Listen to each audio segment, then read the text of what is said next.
It is so great to see you, and I don't want to get emotional, but gosh, I was so worried.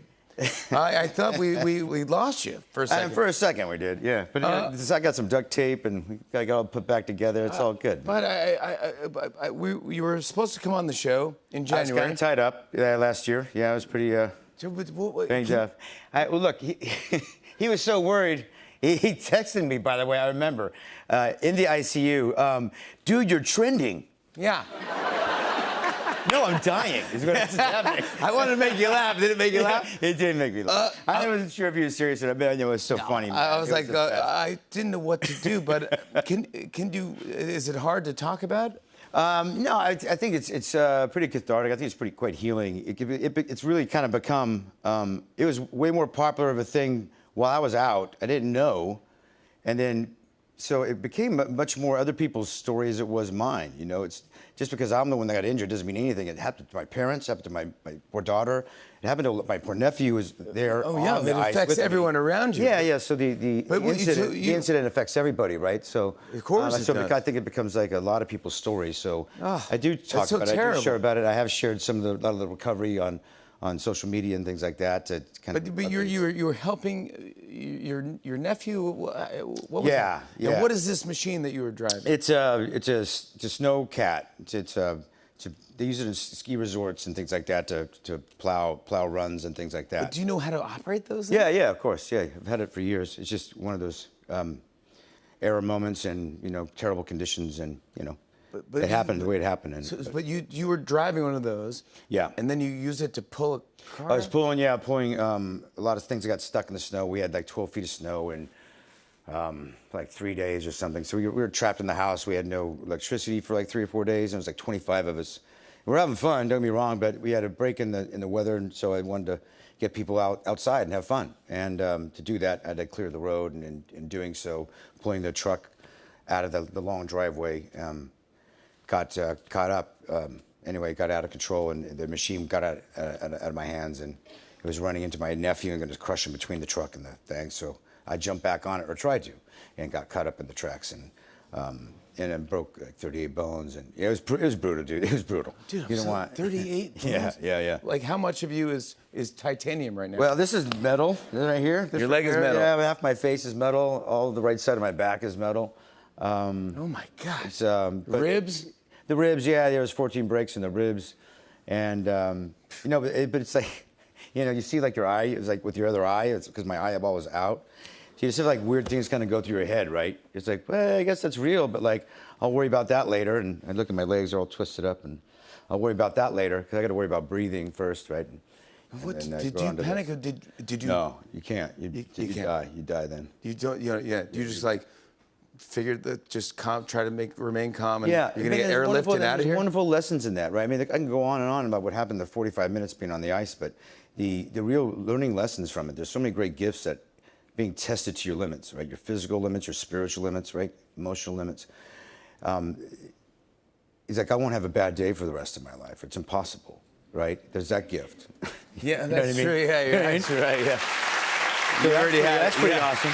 But also the idea of learning now how to not panic and how to focus and how to look. In order to walk, you have to put one foot down and then another foot in front of it, and then you're walking. Just like breathing, I had to exhale with all my might so I can suck air back in. Didn't know I had to pop lung and all this other stuff going on, but I just had to breathe. If I didn't breathe, then I would have been gone, right? Forget the eyeball and all the titanium and the broken bones. Doesn't matter, right? So taking it step by step, I think, is a really great reminder of what we all should be looking at in life. If we get too stressed or if things get too difficult or if it's insurmountable odds or whatever it might be, just put one foot down and then put another foot down and then move towards it, right? You're a tough guy. You're a tough guy, bud. You really are amazing. I mean, honestly, it means a lot to me that you're even here tonight. Yeah.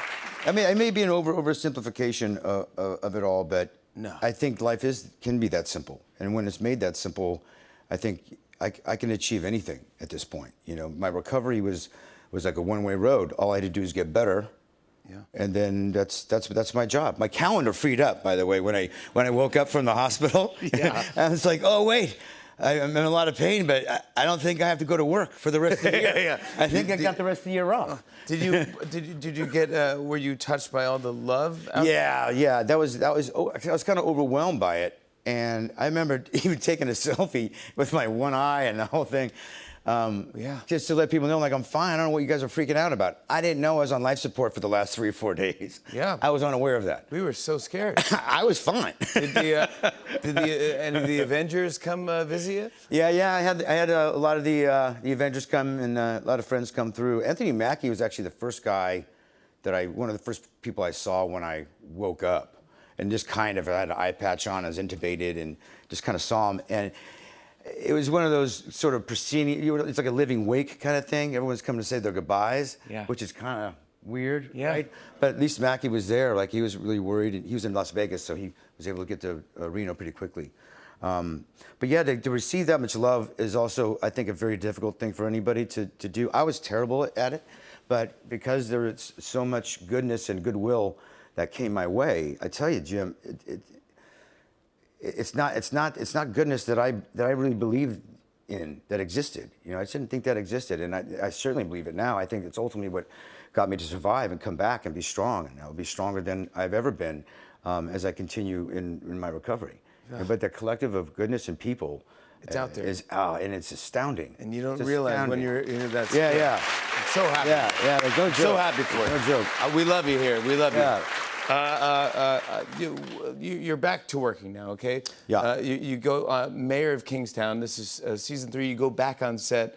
Do you go? I can't even believe. I mean, I saw some of the rehab stuff that you posted, but I mean, like, even like standing and walking, and you go, can I act? Do you doubt? Yeah. Do you go, can I do physical stunts? Yeah. Can I say my mind? It was all those things. I mean, thinking about, like, just going to do fiction. It's like, wow, man, my life is a real reality right now. I'm just learning to walk. I can't even imagine. Like, I don't know if I want to go learn somebody's lines, and right, it just didn't. But I got over that because I just kind of rethought about it. Like, maybe I'll use having to work and getting back out in the world. It's like I had to pull the Band-Aid off and go do something and not just do rehab all my life, right? So I had to do it, and I did want to get people back to work. It was just after the actors' strike. And, you know, just had to do it. It was touch and go at first, right? I had to lean on a lot of people physically and emotionally, and to kind of walk on ice in dress shoes and with busted old legs, you know?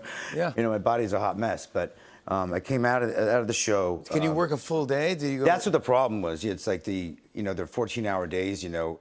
They're like, and action. I was like, yeah, of course. Yeah. So I think they found ways to just work me more like a miner would, like maybe 6 to 8 hours. They could work me and give me like breaks and that kind of thing. Are you back up to 100%?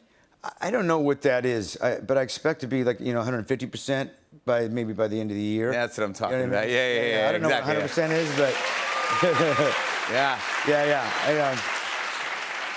and doing stunts was like not on the docket for me because I was barely kind of walking around and but I went up and just said, I'll just try it. I put on these tennis shoes. I'm like, let me try it. And I kind of just. And you got to get back. Kind of muscle memory, and just kind of happened. And you go, let's do this. Yeah. It wasn't confident in it by any means, but it happened. We got it done. I think that's even what the clip we even brought. This is part of that sequence, which is great. Yeah. But yeah, man, it's happening. It's moving forward, and it's always nice to get a little pat on the back of progress, right? And progress is great fuel to keep progressing.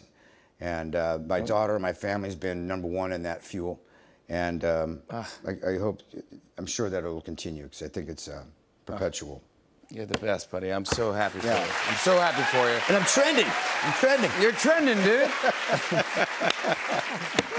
I just wanted to make you laugh too, because we love you. You're a great friend of the show, and we really worried about you. And I go, what can I do? Of course, I can just go, hey, I'm worried about you, but I also want to just see if I can make you laugh. Yeah, you did. I'm so happy, buddy. I want everyone to see a clip. Here's Jeremy Renner in the new season of Mayor of Kingstown. Take a look at this. What are we doing? I need your breath. Mikey, there's black, there's white, you got gray. Christ. Hey, he ain't wrong, Mikey. Hey, you. Give me the breast. Yeah. Just gonna talk to him. Give me the breast. 2 minutes. Mikey.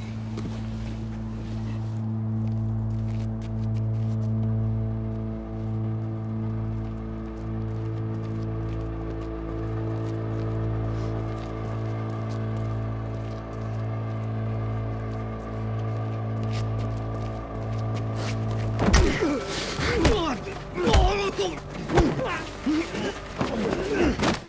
what I'm talking about! That's exactly what I'm talking about! That's how you do it! Jeremy Renner, Mayor of Kingstown, returns for his third season, June 2nd on Paramount Plus. Jay Farrow joins us after the break. Stick around. Hey, hey.